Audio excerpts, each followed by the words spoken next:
Education അക്കാദമിയുടെ ഒരു പുതിയ വീഡിയോയിലേക്ക് സ്വാഗതം.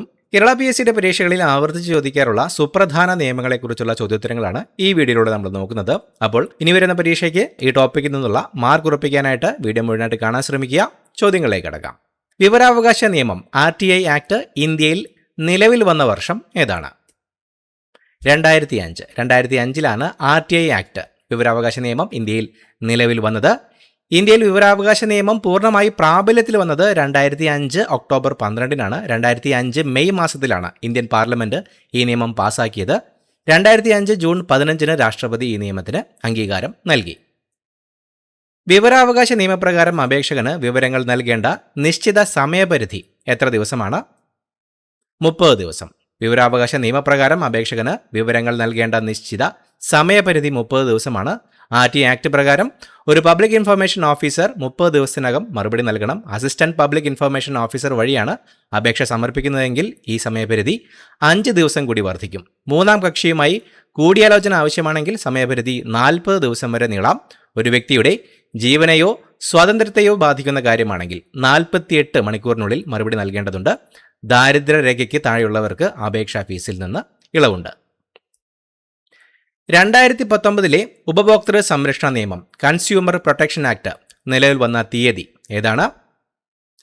2020 ജൂലൈ 20. 2019 ഉപഭോക്തൃ സംരക്ഷണ നിയമം നിലവിൽ വന്നത് 2020 ജൂലൈ 20 1986 നിയമത്തിന് പകരമായി നിലവിൽ വന്ന 2019 ഉപഭോക്തൃ സംരക്ഷണ നിയമം central consumer protection authority CCPA രൂപീകരിക്കാൻ വ്യവസ്ഥ ചെയ്യുന്നു.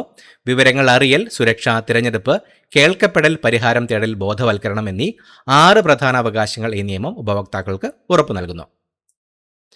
ദേശീയ മനുഷ്യാവകാശ കമ്മീഷൻ നിലവിൽ വന്ന വർഷം ഏതാണ്?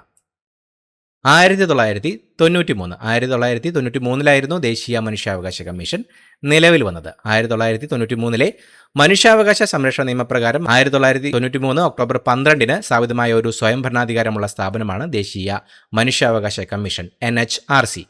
പാരീസ് തത്വങ്ങൾ അടിസ്ഥാനമാക്കി രൂപീകരിച്ച ഇതിന്റെ ആസ്ഥാനം ന്യൂഡൽഹിയിലാണ്. ജീവിക്കാനുള്ള അവകാശം, സ്വാതന്ത്ര്യം, സമത്വം, അന്തസ്സ് എന്നിവ സംരക്ഷിക്കുകയാണ് പ്രധാന ലക്ഷ്യം. ജസ്റ്റിസ് രംഗനാഥ് മിശ്രയായിരുന്നു ആദ്യത്തെ ചെയർമാൻ. ഒരു ചെയർപേഴ്സൺ, 5 മുഴുവൻ സമയ അംഗങ്ങൾ, എക്സ് ഒഫീഷ്യോ അംഗങ്ങൾ എന്നിവരടങ്ങുന്നതാണ് NHRC. കേരള സംസ്ഥാന മനുഷ്യാവകാശ കമ്മീഷൻ രൂപീകരിച്ചത് എന്നാണ്? 1998 ഡിസംബർ 11. 1998 ഡിസംബർ 11 കേരള സംസ്ഥാന മനുഷ്യാവകാശ കമ്മീഷൻ രൂപീകരിച്ചത്. 1993 മനുഷ്യാവകാശ സംരക്ഷണ നിയമത്തിലെ 21 വകുപ്പ് പ്രകാരം സംസ്ഥാനങ്ങൾക്ക് സ്വന്തമായി കമ്മീഷൻ രൂപീകരിക്കാം. തിരുവനന്തപുരം ആസ്ഥാനമായി പ്രവർത്തിക്കുന്ന കേരള മനുഷ്യാവകാശ കമ്മീഷനിൽ ഹൈക്കോടതിയിലെ വിരമിച്ച ചീഫ് ജസ്റ്റിസോ ജഡ്ജിയോ ആയ ചെയർപേഴ്സണും 2 അംഗങ്ങളും ഉൾപ്പെടുന്നു. POCSO protection of children from sexual offences act നിലവിൽ വന്ന വർഷം ഏതാണ്? 2012. 2012 പോക്സോ ആക്ട് നിലവിൽ വന്നത്. കുട്ടികൾക്കെതിരായ ലൈംഗിക അതിക്രമങ്ങൾ തടയുന്നതിനും നീതി ഉറപ്പാക്കുന്നതിനുമായി 2012 നവംബർ 14 ഈ നിയമം പ്രാബല്യത്തിൽ വന്നു. കേസുകളുടെ വിചാരണ വേഗത്തിലാക്കാനും കുട്ടികൾക്ക് സുരക്ഷിതമായ അന്തരീക്ഷം ഒരുക്കാനും പ്രത്യേക കോടതികളെയും ഈ നിയമം നിർദ്ദേശിക്കുന്നു. ഗാർഹിക പീഡനത്തിൽ നിന്നുള്ള സ്ത്രീകളുടെ സംരക്ഷണ നിയമം protection of women from domestic violence act നിലവിൽ വന്ന വർഷം ഏതാണ്? 2005. ഗാർഹിക പീഡനത്തിൽ നിന്നുള്ള സ്ത്രീകളുടെ സംരക്ഷണ നിയമം നിലവിൽ വന്നത് 2005 2005 പാർലമെന്റ് പാസാക്കിയ നിയമം 2006 ഒക്ടോബർ 26 മുതലാണ് ഔദ്യോഗികമായി പ്രാബല്യത്തിൽ വന്നത്. ഗാർഹിക പീഡനത്തിനിരയാകുന്ന സ്ത്രീകൾക്ക് കോടതി വഴി സംരക്ഷണ ഉത്തരവുകൾ, താമസ സൗകര്യം, സാമ്പത്തിക സഹായം എന്നിവ നേടാൻ ഈ നിയമം സഹായിക്കുന്നു. ദേശീയ മനുഷ്യാവകാശ കമ്മീഷന്റെ ചെയർപേഴ്സണെ നിയമിക്കുന്നത് ആരാണ്? ഇന്ത്യൻ രാഷ്ട്രപതി. ഇന്ത്യൻ രാഷ്ട്രപതിയാണ് ദേശീയ മനുഷ്യാവകാശ കമ്മീഷന്റെ ചെയർപേഴ്സണെ നിയമിക്കുന്നത്. ദേശീയ മനുഷ്യാവകാശ കമ്മീഷൻ ചെയർപേഴ്സണെയും അംഗങ്ങളെയും പ്രധാനമന്ത്രി അധ്യക്ഷനായ 6 അംഗ സമിതിയുടെ ശുപാർശ പ്രകാരം രാഷ്ട്രപതിയാണ് നിയമിക്കുന്നത്. ലോക്സഭാ സ്പീക്കർ, കേന്ദ്ര ആഭ്യന്തരമന്ത്രി, രാജ്യസഭാ ഡെപ്യൂട്ടി ചെയർമാൻ, ലോക്സഭയിലെയും രാജ്യസഭയിലെയും പ്രതിപക്ഷ നേതാക്കൾ എന്നിവരാണ് സമിതിയിലെ മറ്റംഗങ്ങൾ.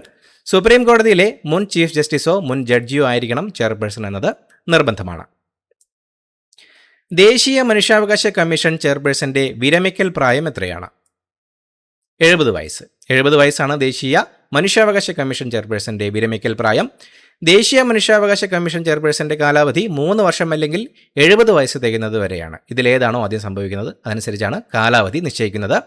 നേരത്തെ ഇത് 5 വർഷം എന്നായിരുന്നുവെങ്കിലും 2019 മനുഷ്യാവകാശ സംരക്ഷണ ഭേദഗതി നിയമപ്രകാരം കാലാവധി 3 വർഷമായി കുറയ്ക്കുകയായിരുന്നു. പൗരാവകാശ സംരക്ഷണ നിയമം protection of civil rights act പാസാക്കിയ വർഷം 1955. പൗരാവകാശ സംരക്ഷണ നിയമം പാസാക്കിയത് 1955 ഇന്ത്യൻ ഭരണഘടനയുടെ 17ാം അനുച്ഛേദം അയിത്തം നിരോധിക്കുന്നു. ഇതിന്റെ നടപ്പാക്കലിനായി 1955 അയിത്തം നിരോധിക്കൽ നിയമം നിലവിൽ വന്നു. 1976 ഈ നിയമം ഭേദഗതി ചെയ്ത് പൗരാവകാശ സംരക്ഷണ നിയമമെന്ന് പുനർനാമകരണം ചെയ്തു. അയിത്തവും അതുമായി ബന്ധപ്പെട്ട എല്ലാ പ്രവർത്തനങ്ങളും കുറ്റകരമാക്കുകയാണ് ഈ നിയമത്തിന്റെ ലക്ഷ്യം. വിവരാവകാശ നിയമപ്രകാരം പബ്ലിക് ഇൻഫർമേഷൻ ഓഫീസർ മറുപടി നൽകാൻ പരാജയപ്പെട്ടാൽ അതിനെ വിളിക്കുന്ന പേര് ഡീംഡ് റെഫ്യൂസൽ. ഡീംഡ് റെഫ്യൂസൽ എന്നാണ് വിവരാവകാശ നിയമപ്രകാരം പബ്ലിക് ഇൻഫർമേഷൻ ഓഫീസർ മറുപടി നൽകാൻ പരാജയപ്പെട്ടാൽ അതിനെ വിളിക്കുന്നത്. വിവരങ്ങൾ നൽകാൻ വൈകിയാലോ വിസമ്മതിച്ചാലോ അത് ഡീംഡ് റെഫ്യൂസലായി കണക്കാക്കാം. ഇത്തരം വീഴ്ചകൾക്ക് PIO പബ്ലിക് ഇൻഫർമേഷൻ ഓഫീസർക്ക് ദിവസം 250 രൂപ വീതം പരമാവധി 25,000 രൂപ വരെ പിഴയും വകുപ്പ് തല നടപടികളും കമ്മീഷന് ശുപാർശ ചെയ്യാം. മറുപടി ലഭിച്ചില്ലെങ്കിലോ തൃപ്തികരമല്ലെങ്കിലോ PIOയുടെ തൊട്ടുമുകളിലെ ഫസ്റ്റ് അപ്പലേറ്റഡ് അതോറിറ്റിക്ക് അപ്പീൽ നൽകാം. അതിലും പരിഹാരമായില്ലെങ്കിൽ സംസ്ഥാന കേന്ദ്ര വിവരാവകാശ കമ്മീഷനുകളിൽ 2ാം അപ്പീൽ സമർപ്പിക്കാം. ഉപഭോക്തൃ സംരക്ഷണ നിയമം അനുസരിച്ച് പരാതി നൽകാനുള്ള കാരണമുണ്ടായ തീയതി മുതൽ പരാതി ഫയൽ ചെയ്യാൻ അനുവദിക്കുന്ന കാലയളവ് എത്രയാണ്? 2 വർഷം. ഉപഭോക്തൃ സംരക്ഷണ നിയമം അനുസരിച്ച് പരാതി നൽകാനുള്ള കാരണമുണ്ടായ തീയതി മുതൽ പരാതി ഫയൽ ചെയ്യാൻ അനുവദിക്കുന്ന കാലയളവ് 2 വർഷമാണ്. മതിയായ കാരണമുണ്ടെങ്കിൽ കമ്മീഷന്റെ അനുമതിയോടെ 2 വർഷത്തിന് ശേഷവും പരാതി ഫയൽ ചെയ്യാവുന്നതാണ്. ഉപഭോക്താവിനോ പ്രതിനിധിക്കോ അംഗീകൃത സംഘടനയ്ക്കോ അല്ലെങ്കിൽ പിന്തുടർച്ചാവകാശികൾക്കോ പരാതി നൽകാം. ഉൽപ്പന്നത്തിന്റെയും സേവനത്തിന്റെയും മൂല്യമനുസരിച്ച് 50 ലക്ഷം രൂപ വരെ ജില്ലാ കമ്മീഷനിലും 50 ലക്ഷം മുതൽ 2 കോടി വരെ സംസ്ഥാന കമ്മീഷനിലും 2 കോടിക്ക് മുകളിൽ ദേശീയ കമ്മീഷനിലും പരാതി സമർപ്പിക്കണം. ദേശീയ വനിതാ കമ്മീഷൻ രൂപീകരിച്ച വർഷം ഏതാണ്? 1992. 1992 ദേശീയ വനിതാ കമ്മീഷൻ രൂപീകരിച്ചത്. 1990 നിയമപ്രകാരം ന്യൂഡൽഹി ആസ്ഥാനമായി നിലവിൽ വന്ന ഒരു നിയമാനുസൃത ബോഡിയാണ് ദേശീയ വനിതാ കമ്മീഷൻ. കേന്ദ്ര സർക്കാർ നാമനിർദ്ദേശം ചെയ്യുന്ന ഒരു ചെയർപേഴ്സണും 5 അംഗങ്ങളും ഒരു മെമ്പർ സെക്രട്ടറിയും ഇതിലുണ്ട്. ജയന്തി പട്നായിക് ആയിരുന്നു ആദ്യ ചെയർപേഴ്സൺ. പോക്സോ നിയമപ്രകാരം കഴിയുന്നിടത്തോളം കുട്ടിയുടെ മൊഴി രേഖപ്പെടുത്തേണ്ടത് ആരാണ്? ഒരു വനിതാ പോലീസ് ഓഫീസർ. സബ് ഇൻസ്പെക്ടർ റാങ്കിൽ കുറയാത്ത ഒരു വനിതാ പോലീസ് ഓഫീസറായിരിക്കണം പോക്സോ നിയമപ്രകാരം കഴിയുന്നിടത്തോളം കുട്ടിയുടെ മൊഴി രേഖപ്പെടുത്തേണ്ടത്. ഈ നിയമത്തിലെ വകുപ്പ് 24 പ്രകാരം സബ് ഇൻസ്പെക്ടർ റാങ്കിൽ കുറയാത്ത വനിതാ ഉദ്യോഗസ്ഥയായിരിക്കണം കുട്ടിയുടെ മൊഴി രേഖപ്പെടുത്തേണ്ടത്. കുട്ടിയുടെ സുരക്ഷിതത്വം കരുതി പോലീസ് സ്റ്റേഷൻ ഒഴിവാക്കി കുട്ടിക്ക് താല്പര്യമുള്ള വീടോ ആശുപത്രിയോ തിരഞ്ഞെടുക്കാം. മൊഴി നൽകുന്ന കുട്ടിക്ക് ഭയം തോന്നാതിരിക്കാൻ ഉദ്യോഗസ്ഥർ യൂണിഫോം ധരിക്കാനും പാടില്ല. വിവരാവകാശ നിയമപ്രകാരം വിവരം നൽകുന്നതിൽ നിന്ന് ഒഴിവാക്കിയിരിക്കുന്ന കാര്യങ്ങൾ പ്രതിപാദിക്കുന്ന വകുപ്പ് ഏതാണ്? വകുപ്പ് 8. വിവരാവകാശ നിയമപ്രകാരം വിവരം നൽകുന്നതിൽ നിന്ന് ഒഴിവാക്കിയിരിക്കുന്ന കാര്യങ്ങൾ പ്രതിപാദിക്കുന്ന വകുപ്പാണ് വകുപ്പ് 8. വിവരാവകാശ നിയമം വകുപ്പ് 8(1) പ്രകാരം രാജ്യസുരക്ഷ, പരമാധികാരം, അഖണ്ഡത, തന്ത്രപ്രധാന താൽപ്പര്യങ്ങൾ, കോടതി നിരോധിച്ച വിവരങ്ങൾ, പാർലമെന്റ് നിയമസഭാ അവകാശങ്ങൾ, വാണിജ്യ രഹസ്യങ്ങൾ, ഫിഡ്യൂഷ്യറി വിവരങ്ങൾ, വിദേശ രഹസ്യങ്ങൾ, ജീവൻ, സുരക്ഷയ്ക്ക് ഭീഷണിയാകുന്നത്, കുറ്റാന്വേഷണം, വ്യക്തിഗത സ്വകാര്യത എന്നിവയുമായി ബന്ധപ്പെട്ട വിവരങ്ങൾ വെളിപ്പെടുത്തുന്നതിൽ നിന്ന് ഒഴിവാക്കിയിരിക്കുന്നു. എന്നിരുന്നാലും സെക്ഷൻ 8(2) പ്രകാരം സംരക്ഷിത താൽപ്പര്യങ്ങൾക്കുണ്ടാകുന്ന ദോഷത്തേക്കാൾ പൊതു താൽപ്പര്യം കൂടുതലാണെങ്കിൽ അത്തരം വിവരങ്ങൾ വെളിപ്പെടുത്താവുന്നതാണ്. ദേശീയ മനുഷ്യാവകാശ കമ്മീഷൻ ചെയർമാനായി നിയമിക്കപ്പെട്ട ആദ്യ മലയാളി ആരാണ്? Justice KG Balakrishnan. Justice KG ബാലകൃഷ്ണനാണ് ദേശീയ മനുഷ്യാവകാശ കമ്മീഷൻ ചെയർമാനായി നിയമിക്കപ്പെട്ട ആദ്യ മലയാളി. 2010 ജൂൺ മുതൽ 2015 ജൂൺ വരെയാണ് അദ്ദേഹം ഈ പദവി വഹിച്ചത്. ഇന്ത്യയുടെ 37ാമത് ചീഫ് ജസ്റ്റിസ് ആയിരുന്നു അദ്ദേഹം. സുപ്രീം കോടതി ചീഫ് ജസ്റ്റിസായ ആദ്യ മലയാളിയും കൂടിയാണ്. ഉപഭോക്താക്കൾക്ക് ഇലക്ട്രോണിക് ആയി പരാതികൾ സമർപ്പിക്കാൻ സഹായിക്കുന്ന പോർട്ടൽ ഏതാണ്? ഇ-ദാഖിൽ. ഉപഭോക്താക്കൾക്ക് ഇലക്ട്രോണിക് ആയി പരാതികൾ സമർപ്പിക്കാൻ സഹായിക്കുന്ന പോർട്ടലാണ് ഇ-ദാഖിൽ. ഉപഭോക്താക്കൾക്ക് കോടതിയിൽ പോകാതെ തന്നെ പരാതികൾ സമർപ്പിക്കാനും നടപടിക്രമങ്ങൾ പൂർത്തിയാക്കാനും കേന്ദ്ര സർക്കാരിന്റെ ഇ-ദാഖിൽ പോർട്ടൽ ഉപയോഗിക്കാം. രജിസ്ട്രേഷൻ, പരാതി ഫയൽ ചെയ്യൽ, ഫീസ് അടയ്ക്കൽ, തെളിവ് അപ്ലോഡ് എന്നിവ ഇതിലൂടെ ഓൺലൈനായി സാധ്യമാണ്. കൂടാതെ ഫോൺ വഴിയോ ഓൺലൈനായോ പരാതികൾ അറിയിക്കാൻ national consumer help line NCH help line സംവിധാനവും ഉണ്ട്. പോക്സോ നിയമപ്രകാരം കുട്ടിയുടെ മൊഴി രേഖപ്പെടുത്തുന്നതിന് വിചാരണ കോടതിക്ക് അവലംബിക്കാവുന്ന ശിശു സൗഹൃദ നടപടിക്രമം ഏതാണ്? വീഡിയോ കോൺഫറൻസിംഗ് അല്ലെങ്കിൽ ക്യാമറ ഉപയോഗിച്ചുള്ള വിസ്താരം. പോക്സോ നിയമപ്രകാരം കുട്ടിയുടെ മൊഴി രേഖപ്പെടുത്തുന്നതിന് വിചാരണ കോടതിക്ക് അവലംബിക്കാവുന്ന ശിശു സൗഹൃദ നടപടിക്രമമാണ് വീഡിയോ കോൺഫറൻസിംഗ് അല്ലെങ്കിൽ ക്യാമറ ഉപയോഗിച്ചുള്ള വിസ്താരം. കുട്ടിയെ ഭയപ്പെടുത്തുന്ന സാഹചര്യത്തിൽ പ്രതിയെ നേരിടുന്നത് തടയുന്നതിനായി വിചാരണകൾ രഹസ്യമായി ഇൻ ക്യാമറ നടത്തണമെന്ന് പോക്സോ നിയമത്തിലെ സെക്ഷൻ 37 നിർബന്ധമാക്കുന്നു.